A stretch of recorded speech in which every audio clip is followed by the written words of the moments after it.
Hi there, I'm Carrie Ellis, author of 21st Century Superhuman. This is our 21st Century Superhuman show. And today I have with me Jelaila Starr. Hi, Jelaila. Hey, how are you, Carrie?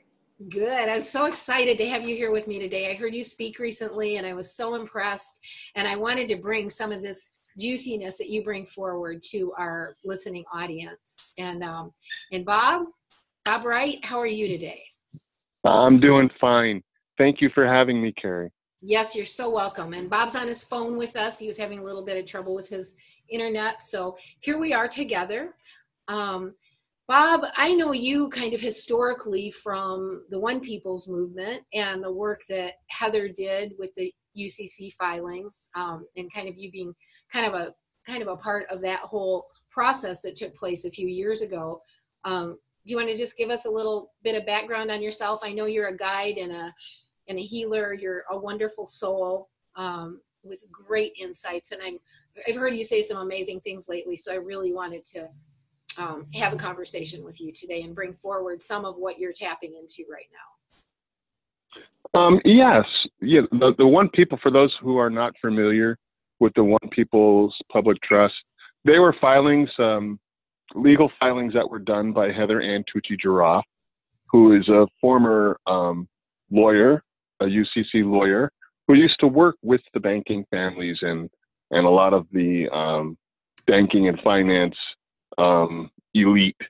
And she filed a legal filings that basically foreclosed all of the banks from the Bank of International Settlements all down and all of the corporate governments. And these filings were done in 2000. Well, they were completed in 2012. Some of the amendments were done in 2013. And they are having repercussions in our period of time right now. And so a lot of people have been following that for the last couple of years. And if you're interested, you can go to i-uv.com and you can look at the original filings and see the history. Yes, there's a lot of good things out on that. I'll put that link under the video. And then we have other movements emerging as well that are kind of coalescing with this movement. I know lately, Bob, we've been in a lot of conversations. You've been in a lot of conversations about the Treasury Department accounts, and how does that relate to all of this? We'll get a little more into it later, but maybe just a quick touchdown. As a quick overview, basically every single human being on the planet that has been registered by their birth has also received an account in their name and under their social security number or national number, depending on what country you are. These accounts were part of the OPPT filings, or the One People Public Trust filings, were to secure these accounts in a trust so that everyone eventually could have access to them. And recently, a lot of people have gained access, and it's caused a lot of stir, I would say, in the financial sector, and a lot of reaction from the banking and finance families, you know. But it's all part of the system that we were part of, that we were basically hidden from, that was kept from us. And now in this time of revealing, all of this information is coming out. So it is visible, available. They're all there now. And so a lot of people are getting excited in this period of time. A lot of people are experiencing frustration, but it is part of the new paradigm, I would say. Absolutely. Yeah, so we'll dig into that a little deeper in a few minutes. Let's thank you, Bob. And let's go over to Jelaila Starr. And you just shared with me today, I knew you were speaking from a very deep well of wisdom when I heard you a couple of weeks ago on with Bob. And you shared with me that you're a contactee and psychic medium or psychic intuitive. Share with us a little bit about you and your journey, Jelaila, because you really speak beautifully about where we are right now in this process. Well, thank you. And thanks for having me on. This is great. I'm really enjoying meeting you. Bob's introducing me to all these amazing people. He's great. My journey, it started in about 1993. I was a businesswoman, single mom, entrepreneur. Wow. And was getting ready to really make it big and franchise a business that I had developed. And all of a sudden my life went to hell in a handbasket. And it's like someone came along and just pulled the props out from under. Funny how those things happen, isn't it? Yeah. And I went through court battles, got sick, all these different things, and even ended up having my apartment flooded. Wow. And then getting evicted the next month because I was fighting over the mold problem. A couple of months later that had developed, and I had a baby, you know. I couldn't have her run around the floor with all the mold in the carpet. And so anyway, all that worked out because I got on my knees for the first time in many, many years, because I had grown up in a cult type of religion and had deprogrammed myself from that by actually trying to disprove astrology. I couldn't disprove it. Couldn't disprove it. I love it. And you know, that's how you deprogram yourself, is to try to disprove something else that you can't disprove.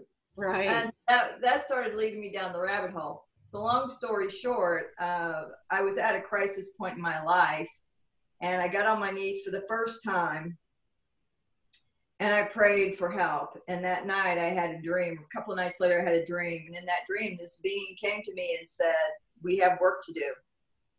And it was such a powerful dream. I wrote about it in my first book, but I went into detail on it in my second book. So what are your books called?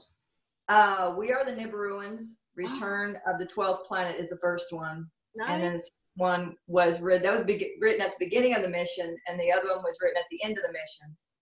And it's called Mission Remembered. Starting about 20 years ago, I read every one of Zechariah Stitchin's book, 7 or 8 books, at least 8 or 10 times, you know, immersed myself in that material. Definitely a story about our now, right? Right. So in the beginning, they didn't tell me who they were. It took me through 3.5 years of training and emotional clearing. Wow. And then one day, visually or just auditorily?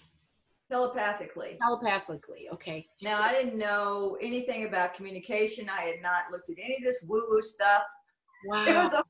It was all woo-woo to me. That's I mean, amazing. I wasn't into Star Trek. I wasn't into anything. Wow.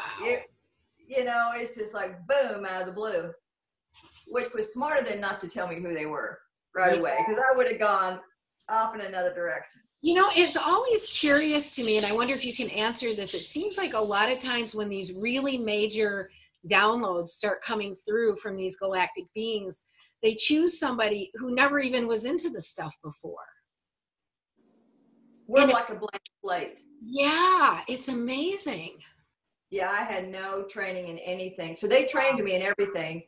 But interestingly, if you talk about Zechariah Sitchin's book, about 3.5 years into my training one day, and I feel like I was keeping the metaphysical stores in business here in Kansas City, because I was always being sent in. They trained me telepathically and with books. Wow. They would send me into a store. I'd cruise down the bookshelves, and all of a sudden this title would pop out at me. I'd grab it, and I would just somehow know I was supposed to have this book. Wow. So this went on for 3.5 years. Right. And so one day I was in, now they know me at first name, you know, you could see dollar signs in their eyes as I walk in the door, because they know I'm going to buy a whole bunch of stuff, right? Right. So I walk in, all of a sudden this book, I start to grab it, and somehow it falls out and hits me on my big toe. And it's Zechariah Sitchin's Return of the 12th Planet. Wow. And I open it up just randomly, and the word Nibiru, or Nibiru, or however you want to call it, right, jumps. And I knew that meant something. Wow. But it was almost like I heard a chuckle in my mind. That was my introduction to who they really were. Sweet. But here's the thing. I wasn't being trained by the 5D Nibiruans that are wrote about in that book. I was being trained by their ancient ancestors. Wow. They're the 9D group from the Lyra system, who were the original humans. Love it. Which the Nibiruans and we, by the fact that Nibiruans are our parent race, they are our ancient ancestors. They were the very first humans to develop in this universe. Beautiful. The first human homeworld. So they were time travelers and time healers who had been in the game from the inception of the game, and their job was to follow it all the way through to completion. So they were the ones who were contacting me. So do you talk about the game in your books? Oh, yeah. Good. Tell us your titles again. We Are the Nibiruans, Return of the 12th Planet, and then The Mission Remembered is I can't even believe I've never read them, but boy, I'm going to get my hands on them for sure. That sounds exciting. So they've been informing me about the galactic history, which is what the first book was about. The second book was about the fleshing out of the details of that galactic history. Because when they first started training me, once they told me who they were, they began a new level of training, which I call intermediate or advanced training. And they were teaching me what I called at the time, timeline traveling. Wow. I didn't know what else to call it. I would get up, they'd wake me up at exactly 4 o'clock in the morning. And I'd sit in a chair and they would give me an emotion and I would follow that emotion through. And I would begin to, it's like I stepped into a hologram. And this whole scene is like stepping into a scene of a movie. Wow. So what they were showing me was the timeline events from 4 different human homeworlds in which were all destroyed. Wow. And that my job was about creating blueprints for how to reenact those events in this timeline to a compassionate conclusion. And then they said, oh, and here's the kicker. If you guys get it all right this time, you will graduate from the game. Yeah, cute. I love it. I love it. Well, and I feel like we're in this nexus of timelines right now. We talk about that a lot. All these different timelines coming together, and we're getting to make choices that are setting new timelines in motion. Every choice we make and every focus of our thought and heart. Right. And so you're right. We're at the very end. And because they're time travelers and time healers, what they will do is when a planet is destroyed, they will weave the timeline from that world into an existing planet so the souls can then incarnate and continue their evolution. I'm getting chills, and that makes so much sense. It makes perfect sense. So you've got 4 human homeworlds whose timelines are woven into Earth and are playing out. All their events have played out on Earth. That's why there's nothing new in the universe. We're just repeating old timelines. Wow. And hopefully to a better conclusion. But right now, and this is why they brought me kind of out of semi-retirement, because I was ready to retire. Yeah. I figured I'd done my part, but they brought me back out through Bob and Judy Jandara and some other people who contacted me, and that's a whole story in itself. And to explain where we are in the game, because they feel it's important that people know where we are in the game right now, that we're at the very end of those timelines, and all the events that led to them pushing the button and destroying their worlds are playing out in what they call the Summer of Blood. Wow. And so much sense. The Summer of Blood ends September 30th, roughly. Yeah. And there were things we had to accomplish during this Summer of Blood. We had to accomplish, if you want me to go into them, I'll tell you. I don't want to take up all the time. I would love, give us a quick rundown and then we'll switch over to Bob. Because, we've just had things like, a spokesman at the, Trump mentioned at the United Nations talks about all nations becoming sovereign. And there was another mention of 51 nations had agreed to reducing or getting rid of nuclear weapons. there's all these peace movements on the planet. You know, I mean, we've got one thing after another. We've got the potential for global collateral funds, for an entire shifting of degraded economic and governmental systems that were set up for mostly for the benefit of the few and not for the benefit of the many. And we feels like we're right in the changeover. There's so many. I'll just say really quickly, I had a dream a few weeks ago that we were all just pushing, and there were thousands of young people, and we were pushing on all these doors really hard, and we went through every door that opened. And it just feels like that's what we're doing right now. Right, right. Yeah. And what you're seeing is, because it's so chaotic, because you've got 4 worlds of timelines all working and moving together. So you're seeing events from each of the 4 playing out on the scene right now. That makes so much sense. I love hearing. The racial war, which was big on all of them. The pedophilia was big on 3 of them. The nuclear threats were on all 4. So you're seeing all those events playing out together. And so the 2 things we had to accomplish is we had to avoid a civil war and nuclear war during this period, and we had to avoid having our president assassinated or taken out of office.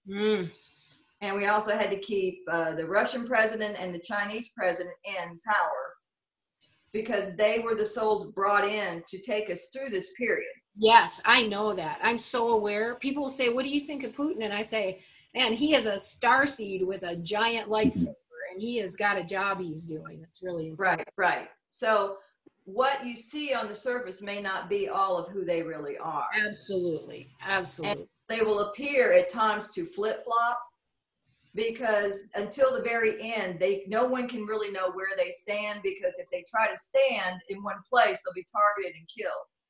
Beautiful. So they have to appear to flip-flop to stay alive until a certain time. Yeah. And they will all come together. These 3, you notice they all get along. Yeah. And you know what? I will regularly say they are in something. They're balancing out things, and it is really taking a high level of mastery to do that. It's very delicate, and it's very, you know, you think you want some little pacifist or something. No, it's taking somebody who's got strength and courage to do all these different things. Right.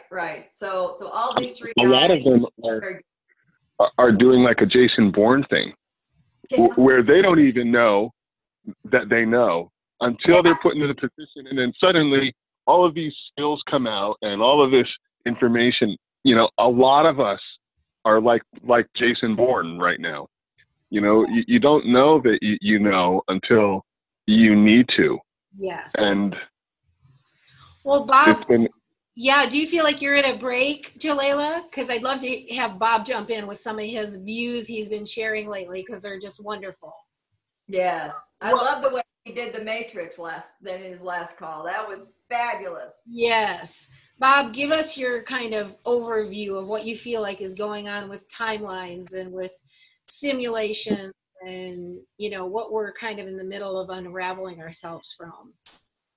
Well, the awareness has increased so much within the last few years. Because if you go back to the past, most people, when you talk about the system, and you would hear them say things like, well, we're never going to see a change in my lifetime, and there's nothing we can do about it. But as people, like, especially they became aware of these accounts, that they're real, they're starting to see different possibilities and different opportunities that beforehand were not available or not visible from their perspective. So you're getting a lot more awareness in the collective consciousness about what's actually going on. And with that awareness comes all of these doors and options that they beforehand didn't know that they had. So humanity as a whole has taken a turn. You know, one of the things that people are becoming, and this is all part of the time period that we've chosen. You know, like I said, a lot of people that are awake and aware right now have done so within the last 5 years. There's a lot of newly awakened souls. I see. You know, Jelaila is one of the first. You know, way back in the '90s. I woke up in '98. You know, a few years later. So there's very, you know, a lot of the core of the awakened souls today are recently awakened. But that is really important, because a lot of the things that were planned, quote unquote, by the elite or the controllers no longer work.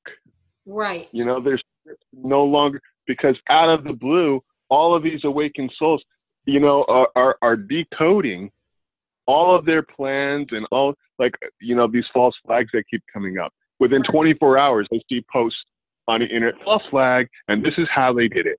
Blah, blah, blah, blah. You know, it's amazing. Yeah. At how it's like people have switches going on. And I think even those of us who've been awakened for many years, we've even had activation switches going on and like mega leaping to another level, don't you think? Absolutely. Absolutely. And these choices that we make have profound effects on the game and the speed at which we end the game.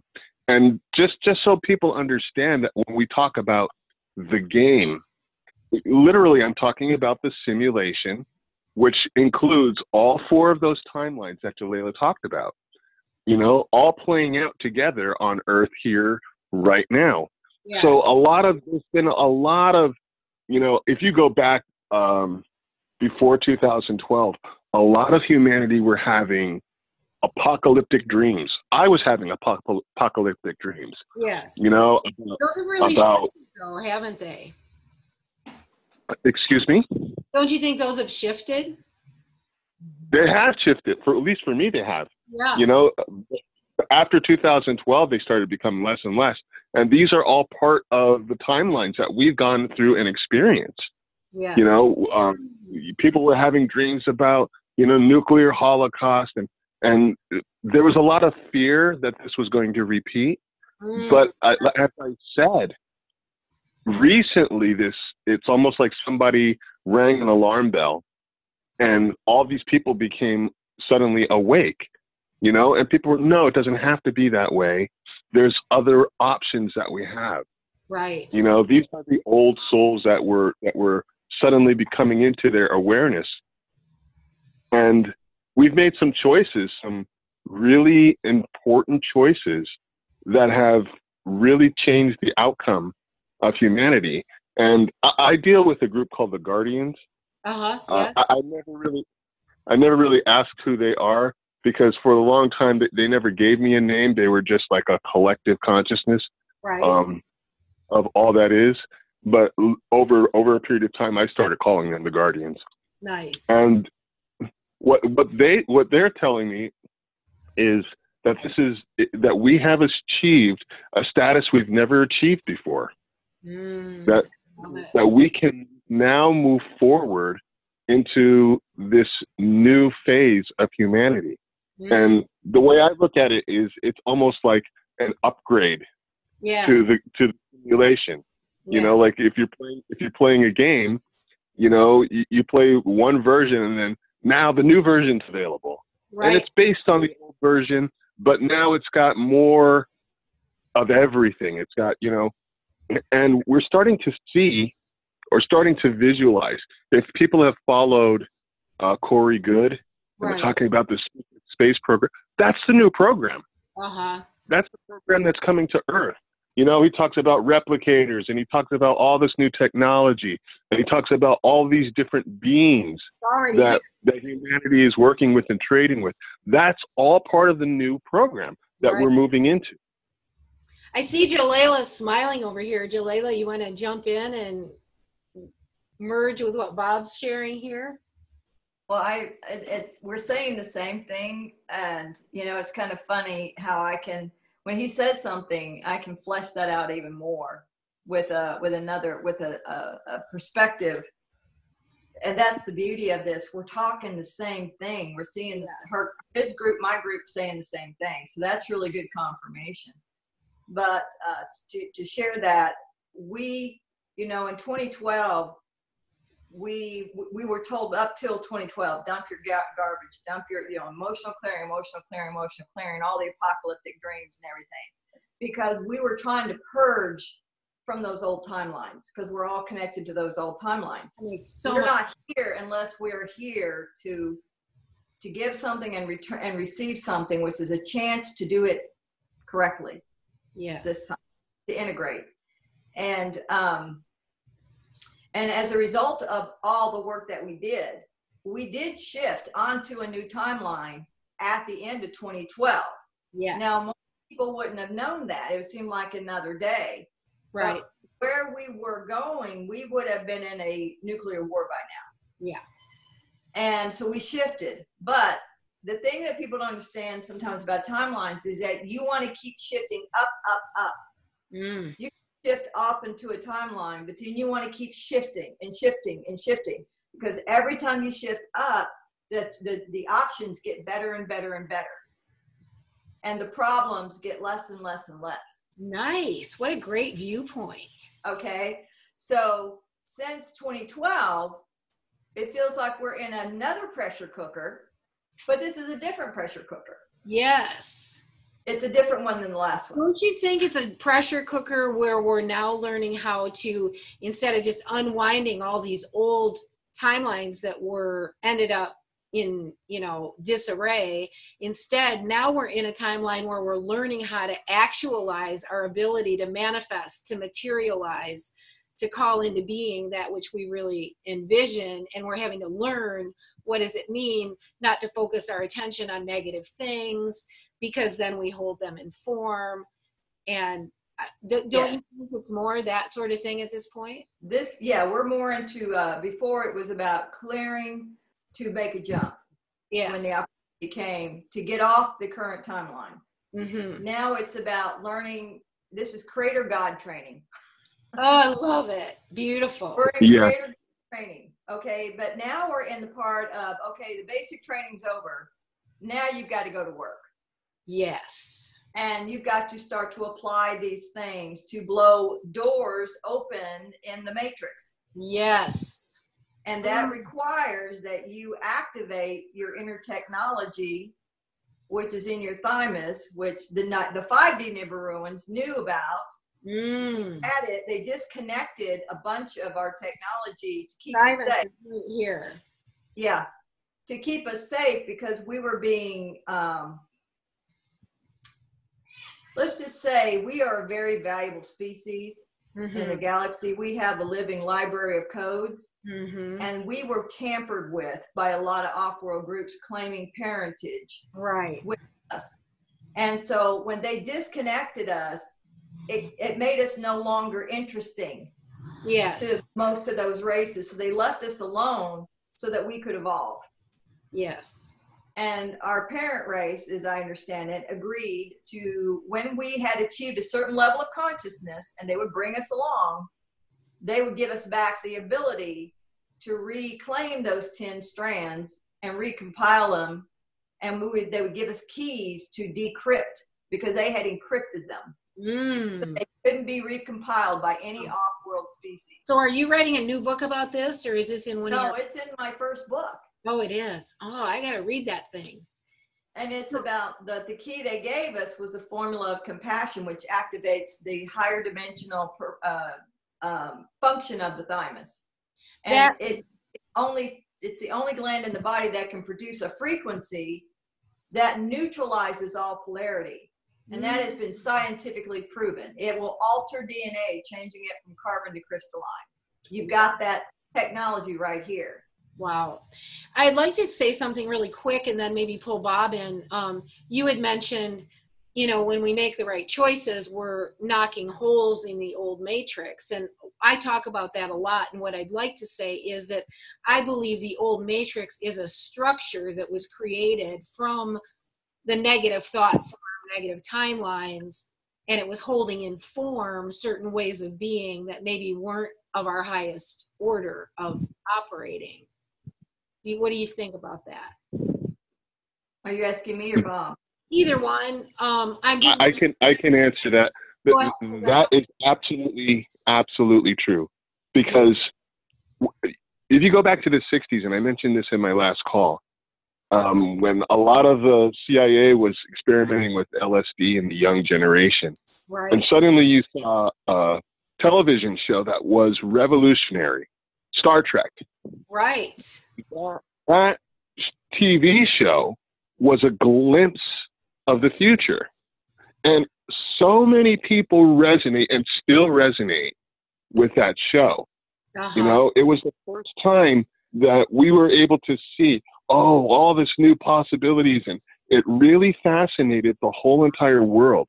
Yes. That was not an accident. That was us taking a glimpse of the new version, almost. You know, you know, like when you watch a TV show, in the next season, this is what's going to happen. Right. So now, you know, like I said, we hear the secret space program, and we're these ideas and these possibilities are now becoming not so far-fetched. Right. And so, like, as our awareness and the choices that we make, like, for instance, there was so much effort that was placed by the controllers to move us into World War III that it became obvious that someone was trying to move us towards World War III, which only woke up more people. You know, 9/11, which was supposed to be a catalyst for more control, and in one sense that did work, but it was a bigger catalyst as all this information about 9/11 came up for awakening people. You know, in the beginning, you know, those events were, you know, a lot of people were calling, oh, we got to, you know, go after Iran and Iraq and kill the Al-Qaeda and all this. Now, all of a sudden, it's an inside job. Everybody knows it. Right. It just really opened the doors to disclosure, basically. Yes. It was so extreme, people's eyes just began opening. And now, the fact that we had the technology to do that, all of a sudden the ideas that Corey Good and a lot of these whistleblowers are putting out about the technology that they've seen are no longer far-fetched, because we've seen the CGI, we've seen the blue beam technology, we've seen it in action, and people are beginning to realize what is actually available and possible. This is so monumental, because just like in the 60s, just like in 2012, and especially right now, these awarenesses, when, you know, and this is how the Matrix is designed. It's based on your awareness. You watch the double-slit experiment, things change when you become aware, when you're watching certain things. And the more awareness that you have, the more things change. Yes. And so we're in a period of unprecedented change, rapid change. And this is why from one perspective, it can seem very, very chaotic. But from my perspective, we are installing the new program, you know, and when you're installing a program on your computer, right, you have to do a couple reboots, and it's kind of inconvenient, and it can be a little bit frustrating until all of the updates are done. Yeah. But we're in the process of those updates right now. Yes. You know, so it's exciting from my perspective. This is a very exciting time because I know what's coming. I know what's possible. And it is a really, we're not going into perfect paradise, you know, roses. There's always going to be challenges, but our abilities and our true nature will be able to be used to meet those challenges. You know, no longer will we be restricted in so many ways.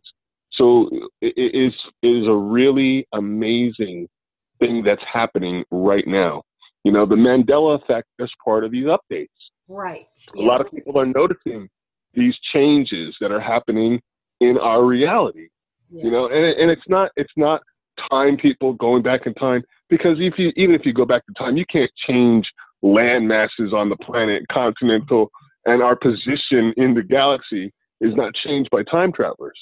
This is part of the updates that are going on and they're continually going on, and they're happening faster and faster. Right. So as you mentioned those things, Bob, you and Jelaila have both mentioned this being a simulation or a game. And, you know, I mean, I think many people are awake and having these kind of discussions on a day-to-day basis. You know, we're still kind of exploring our understanding from coming out of, wow, I live on a solid planet Earth that's shaped like a ball and it's hurtling through space, you know, and spinning so many ways. And, you know, and everything, you know, 3D, the old 3D form was just solid. You know, you thought it just was the way it was. And yet we're beginning to realize that everything is very malleable, that this is basically photons and electrons and magnetic fields and plasma forming around thoughts. And so how about each of you sharing a little bit of how you see this, you know, as a malleable world, a system?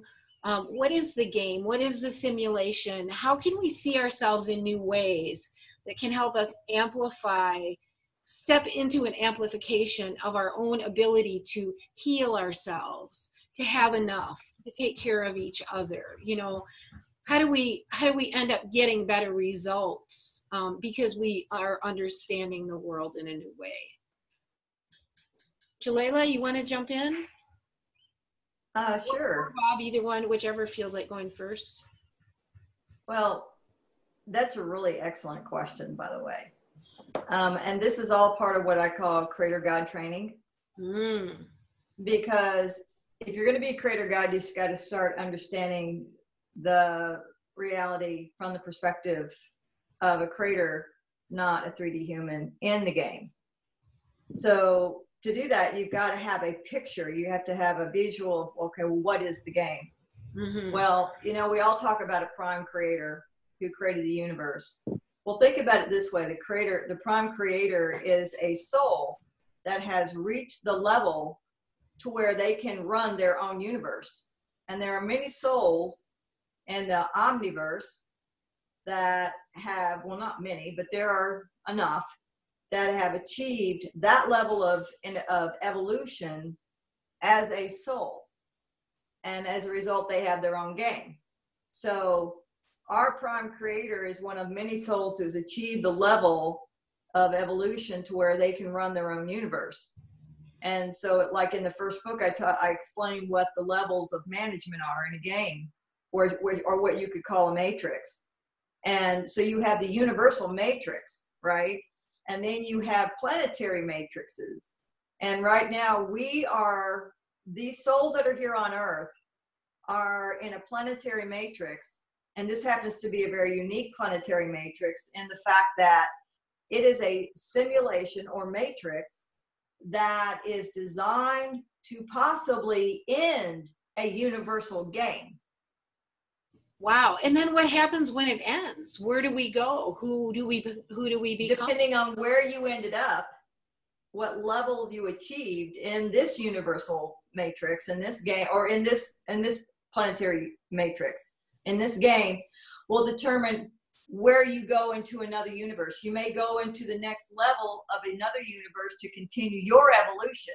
Right. Or you may be at the level where you can become part of a management of a universe. Or you can become a new prime creator and get your own game. So I know, I mean, I have my own answers to this, but what about God? God is in all things. You know, we were programmed, all right, as children, God is your parents. That's all you know. They are God and Goddess, right? They are mom and dad. Well, imagine when you are created as a species by another species. Who is God? Your parent race. Exactly. And until you grow up. So in our minds, we're programmed to believe that God looks like a human. Right. And is most likely male. So do you feel that we're close to growing up? Are we growing up? We're growing up, but we have yet to come out of some of the matrix programming. And see, I know there's a lot of people who feel like this matrix was created to, you know, do harm to the many and only support a few. And that is true. But take it to the next level. If you're going to evolve as a soul, you have to have challenges. You have to have contrast. Somebody's got to create that contrast. Yeah, team contrast, we can call them. Right. So in a planetary matrix game, okay, sort of like the Truman Show, yeah, it's got to be tough if it's going to be a grand experiment type of matrix. This is a unique type of matrix. This isn't a normal planetary matrix. It is a unique one because everything from other timelines is all being pushed through here to give the souls who none of them are babies. It's like the pressure cooker. It's only the professionals play at this level. Wow. Only the ones who figure they could even make it in this kind of game would come here at the very end. You know, I was having a conversation with one friend this morning, and he was saying, you know, the 3D system is almost set up to kill us off. It's the system, you know, between drugs and pollution, pesticides. It pushes us into this walk of mastery to rise above it and reconnect, knowing that we can create anything that we want, that we can bring ourselves health. I mean, we healed my broken arm in 3 hours. The doctors wanted to do surgery and put 2 pins in back in 1980, a long time ago. But I learned back then, this world is much more malleable than we give it credit for. Right. So think of it this way. You are a professional. You've been in many, many different games, okay?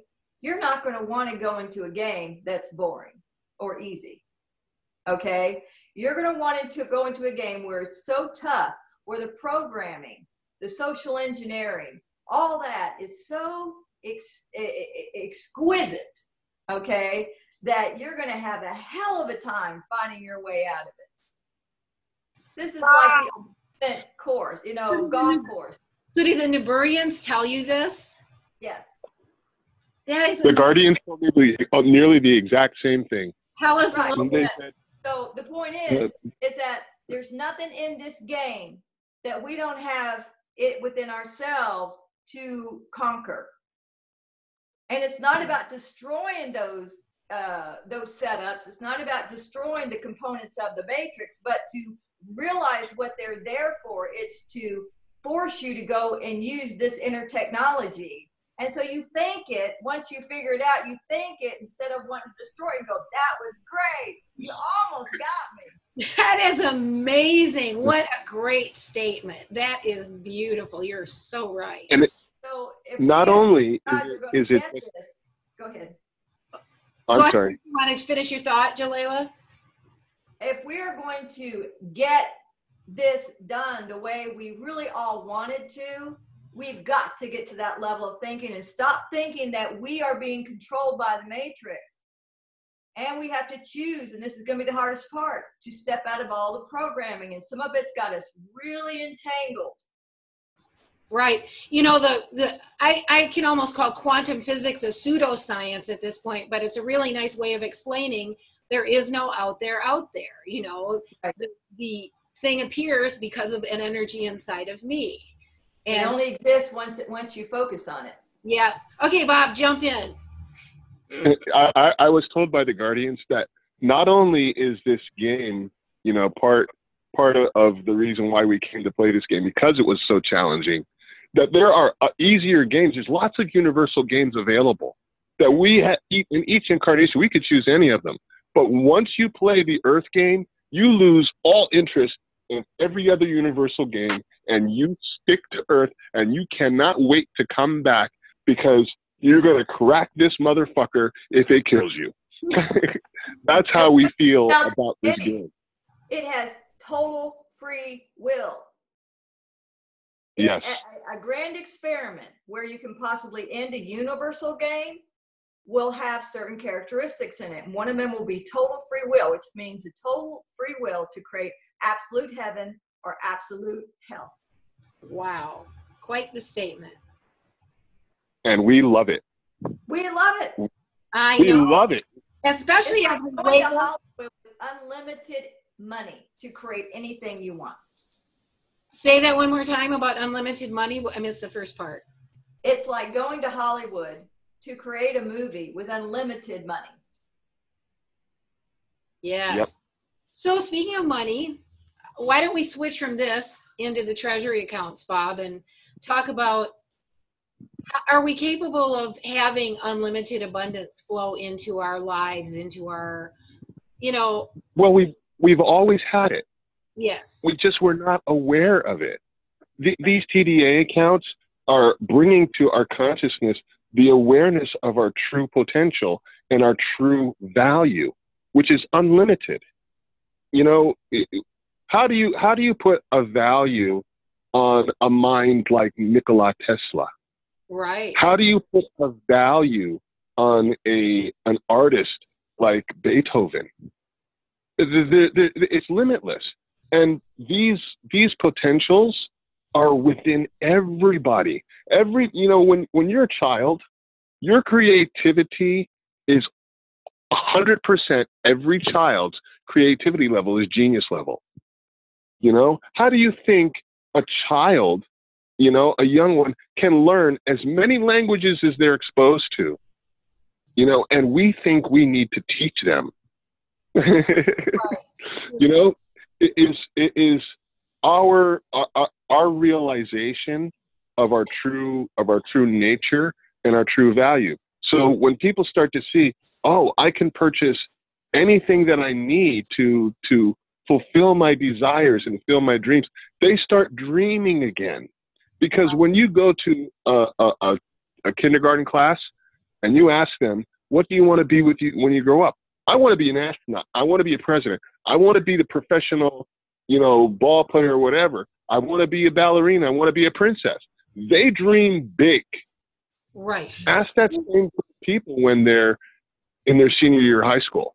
Right. Well, I'm looking for a factory job. There's an accounting. Maybe I can do this. All of a sudden, those big dreams have gone.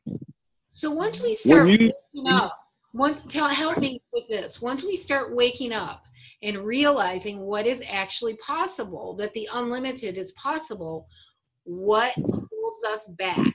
What are these puzzles we're trying to solve that keep us bound in the old matrix system, that keep us bound in our old beliefs? How do we break out of those? How do we move beyond them? How do we go that next step into our own unlimited abundance, into our own, the peak of our creation? How do we do that?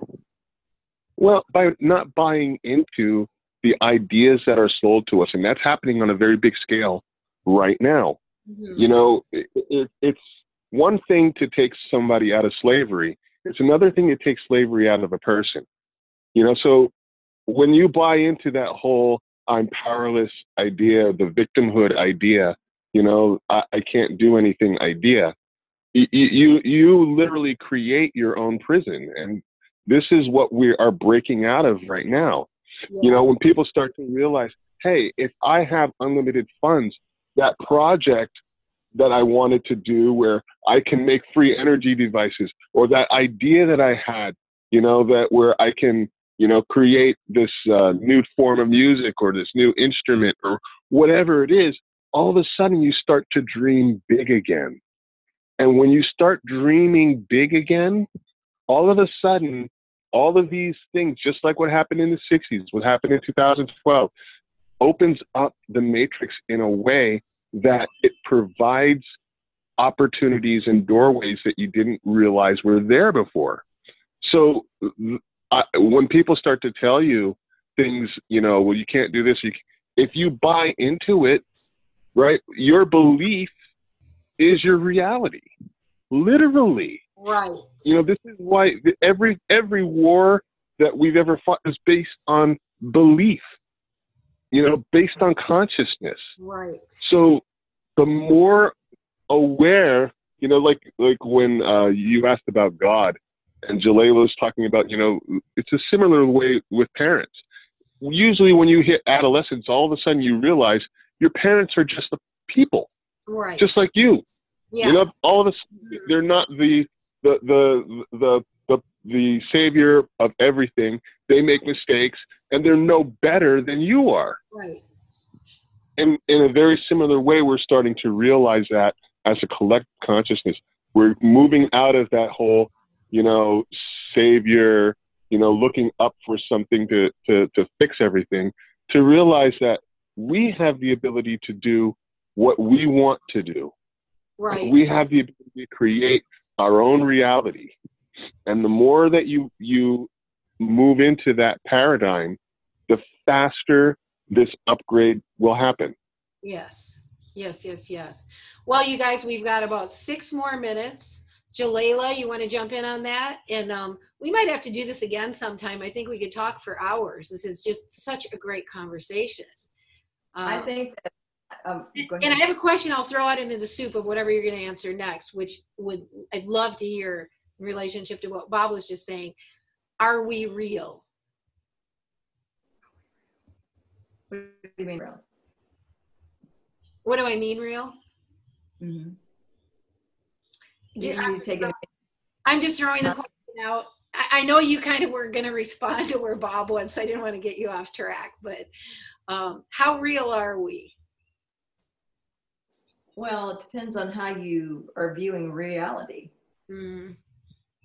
So, but let me get back to what Bob was saying. Please, yeah, that'd be good. It's important that we are able to dream again. But we also must be responsible again.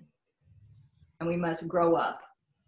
And part of growing up is that we do our research. We got to know why we know what we know. Because we're not getting out of this matrix until we can become unshakable in our knowledge. So part of being grown up as Creator God is you don't count on anybody else to find your truth. You constantly research. I was starting to research at 15 years old. I was looking for the 10 tribes of Israel that were lost. I knew they had to be somewhere out there. But, I was already in training for my mission, even back then, long before the walk-in ever occurred. And I learned the value of that because I am now unshakable in my knowledge because I have researched for 30 years. Now, not everybody's going to have to research for 30 years because there were so many more books now. It's more the pieces together in those books. So you have less books to read to get the pieces than what I did. But we still have to do that because you will not be unshakable.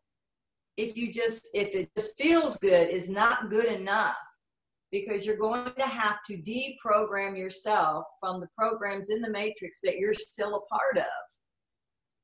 And that's what this next phase is going to be about. You're going to see some of the programming starting to be exposed.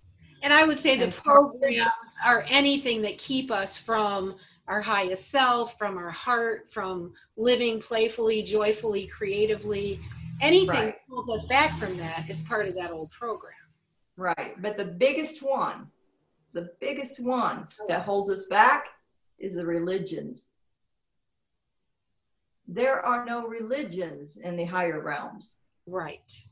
Well, don't you think those were just stories that were made up to kind of guide us for a while, and then we had to grow beyond them? Well,